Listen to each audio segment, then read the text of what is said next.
helping out Jed and Louisa with the agency. So today we're mainly going to talk about emergency management. For the last year and a half, it's been a hot topic for Medicare. And we're mostly going to focus on, as a clinician, when you're at the patient's homes, the information you want to get from them and the constant reassessment, because plans change. I'm pretty sure all of you think we're overdue for a big earthquake. So if something were to happen, we go throughout our days working, but a big earthquake or a big fire where patients get relocated, that could cause a big stress on the agency. So we want to be prepared. And the way you prepare for this is getting as much information as possible from your patients. So in the past, they were pretty lenient, when you work with agencies. Medicare was, so after 2017, they went crazy with the emergency management plan. And they went, because after Katrina, a lot of patients, they were unaccounted for. There's a lot of people missing, agencies couldn't do anything. So after Katrina, they decided that they're gonna revamp the whole program. So just as clinicians, I just want feedback from you guys. When you go out and talk to your patients, how many of you really discuss emergency with them? You do. Can you give me examples as to what you talk with them? Okay, so based on the questionnaires, I follow the questionnaires on the book, and I think I asked where will be a safe place in the house if just in case there's earthquake, and then there's just in case if there's disaster emergency plan is where would you go within the neighborhood, and then there's a question after where would you go outside of the neighborhood, outside of the neighborhood, and also there's another one like where would you go if there's a disaster, not that house, like an emergency contact person. Yeah, that's a key point. So every patient needs to have their individualized emergency plan. So in the past, you had those emergency. I mean, some of you are physical therapists. I know that you haven't, done a lot of the SOCs, but you would just fill out like an emergency contact and it was good to go. Now they want to make sure that everybody has a specific emergency plan. So when you go out to do your visits with these patients, especially the RNs that are doing the starter cares or the physical therapists that are doing starter cares, what the surveyors are basically, what they want to see is where would the patient evacuate if it was necessary, like you discussed. And it's not like friend's house, neighbor's house. They want specific contact information, like an address, a phone number, and if they were to evacuate, who's going to help them evacuate. So we need to get that information to make sure that, okay, we know who's going to help them evacuate in case there is an emergency. How are they going to get there? Do they have a car? Do they have a son that's in town that's going to help them get there? Or are they going to rely on us to get transportation for them? So I know sometimes it's hard to get this information from patients, but we have to do our best to get these informations. And once you have that information in place, every visit, just a simple question like, has anything changed with your emergency plan? Because once the surveyor might do a visit with you, they might just ask you like, when was the last time you discussed the emergency plan with the patient? So you want to tell them, every visit I come here, I want to try to bring it up and make sure that if there is a change, because they might have a son that's, went to Europe for work that was on the contact, so we have to update that contact list. So it is very important when we're filling out our emergency plan for the patient that it's very specific to the patient. So you want to have that conversation with them. Maybe they have a neighbor that they could go to, but sometimes people are lonely, so you have to specifically find like a shelter in the area that they know where to get there and how to get there. And if they can't get there, we have to. That's our responsibility to help them get there. Um, and you don't just write, the youth center. You have to write a specific shelter name, the address. Again, super important how the patient is going to get there, and that needs to be documented um, in the patient's home chart. So, do So you guys I have any specific questions on this form? I have a question. Yes. So when you ask them, say, where would you go for as an emergency safe meeting outside of neighborhood, and they would say, oh, I'm not familiar with where am I supposed to go? What They would are be not the familiar. best answer? So the best for a patient like that, Mm-hmm. just to rewind, I think the first place you start with that is super important is, if you see here the level 1, level 2, and the level 3 patients, the triaging those patients. So if the patient is a level 1 patient, they require care within 24 hours. We cannot leave them. For example, an example of that would be a patient who's on oxygen, who's on IV therapy, some type of ventil. I know you don't have vent patients, but just throwing an example out there. So it's a good start to know, okay, level 1 patient, level 2 patient, level 3 patients. Obviously, when an emergency happens, our primary focus is going to be on the level 1 patients. And sometimes a level 1 patient might have the family structure there to take care of them. We're thinking, if they're a level 1 patient, we need to take care of them. But they have a pretty strong family support. They can get them, they can take care of them. A level 3 patient who really is just basic nursing, but they don't have a means of transportation, they can't leave the house. So we have to be able to help them get out. So figuring out their level is the first place. Then we come to a patient like that can't. That would be a patient I would want to get a social work, because if they don't know the area, they don't have anywhere to go, then I would say social work would be a Social area work to, consult? yeah, The, because they might need an extra assistance, for example. But you could find them a shelter that's outside of the area. So I know you giving me that look like that's a lot of like work. shelter, Yeah, like how would you say that you can find a shelter? not them. Then that's where you would help them find a shelter. That's what CMS wants us to do with the emergency So plan. do I call the office for that, or No, are because you if a I nurse? myself, yeah, So when you're doing your start of care, yeah, you would find out, and like for example, Orange County, uh-huh. you would find a shelter in Orange County, an address that they can go to, and they don't really need to get outside of the area as long as there's means within San Diego.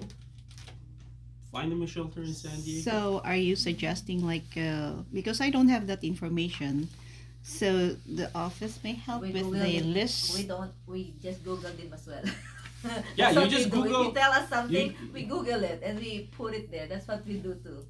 So because on the list of those shelters, Mm-hmm. we find it on the website as well. So if you guys ask, that's what we do. Okay, where's the shelter? That's what how we do as well. Okay, this is gonna take time. Because we're Yeah, not connected it's with gonna them. take time. This So, adds, Ate, we're not connected with them. We just need to know where they at, right? So I think that's what. Mm-hmm. yeah, shelter is one example. You know what I mean? Like it doesn't have to be a shelter. You might have a patient. For example, Filipino patients. They have big family. So nobody, most likely, like I'm Armenian, we don't go to shelters. We have so many family. You go to everybody's Relative house, or friends. relative's house. So it could be a specific. But the shelter is in place for people that really don't have anywhere else to go. Yeah. So if they don't have anywhere else to go, then you want to help them find a shelter, and that's what That's why we're nurses and clinicians. Can you also consider like churches or Churches anywhere they will accept them during Accept. shelter is the easy. It's the easy one. Because You any just Google calamity, they shelter. always go to the shelter, right? Yes. They evacuate them to the shelter. So I guess you can Google it on your phone, nearest shelter. Then Yeah, whatever. or I Or think one nearest thing where we they can, live. one thing you guys as an agency, what we could do to help them is find maybe the, find the list of all shelter. the list of shelters Okay. in San The area. Diego and Yes. the neighboring, and then Yeah, just give it to that's- Yes. everybody. Yeah, that's Okay. like a For- baseline. Yes. Yeah. Info for So Yes. that way you're not, with Yes. the patient Yeah, and because trying it'll to. take time. Yes. That's what I was saying. Yes, we'll- Take we'll- time. So another important factor to keep in mind when you're visiting these patients, as far as this is all an emergency, and sorry if I'm all over the place, I just had to rush here. I'm in the middle of another survey, so oxygen.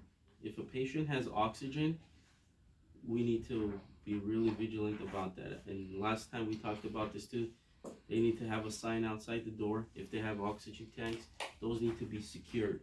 They can't be just laying in the closet. If a surveyor were to visit a patient that has oxygen tanks, and let's say the oxygen was just under the bed, and sometimes the patients, that's why it's good to always ask the patients, hey, where do you keep the oxygen? Do you have sometimes they're not even oxygen, they kept it from a couple of years ago, and it's just like under the bed, and when the surveyor comes and, do you have any oxygen?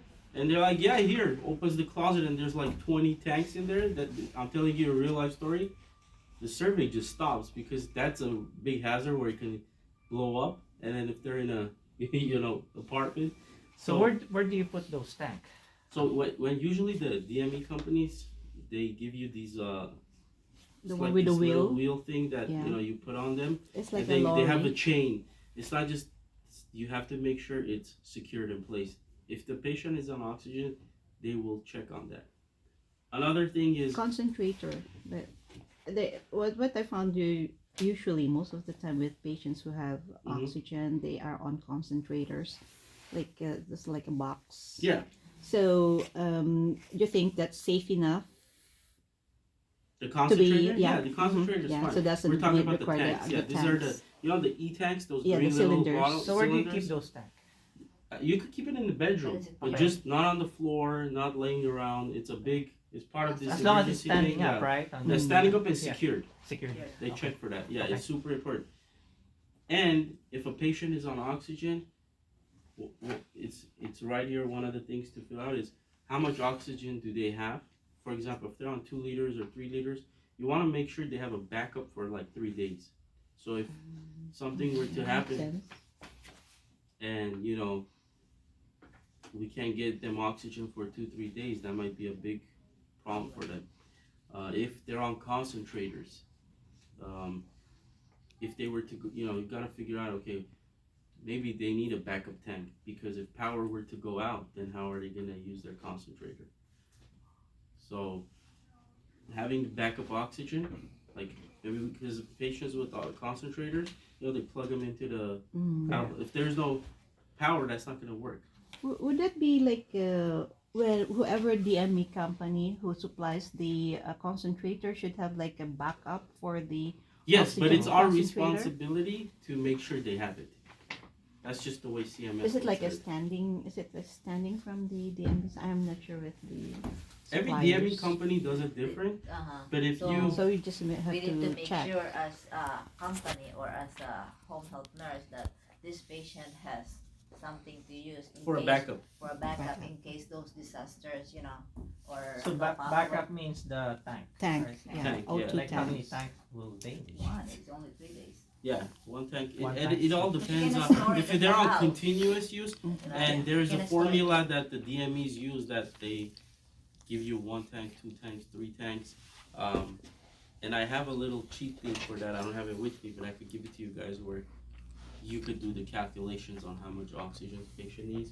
But that is another area that they keep on, when they come on a home visit with you and the patient's on oxygen, as a nurse, they're gonna ask you, do they have a backup tank? So you're prepared, even if they don't have it, and you're recording me, but I'll just say it again. Even if you don't have it, you'll be like, we just ran out. You gotta think sharp on the spot. Like, we just ran out. We called it. They're gonna bring it in the next day or two. That's why it's very important every time you go into the home.